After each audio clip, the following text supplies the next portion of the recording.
नमस्कार मंडळी. तर आज इथे आपण पालकची हाटून भाजी म्हणजे गरगटा भाजी बनवणार आहोत. त्यासाठी मी इथे कढईमध्ये शेंगदाणे भाजून घेतले.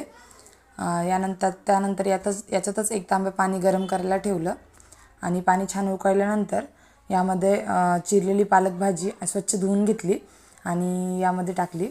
छान अशी भाजी शिजू द्यायची आहे आणि यात थोडीशी हरभऱ्याची डाळ टाकली.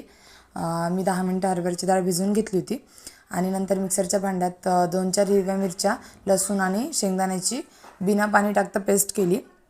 जास्त बारीक करायचं नाही. नंतर ही भाजी शिजल्यानंतर छान अशी बेसन पीठ टाकून तुम्ही पाहू शकता अशा पद्धतीने हाटून घेतली आणि गरजेनुसार पाणी टाकलं, मीठ टाकलं आणि गॅसवरती ठेवून कमी गॅसवरती बेसन पीठ शिजायला ठेवलं आणि इकडे छोट्या कढईत फोडणी द्यायला घेतली.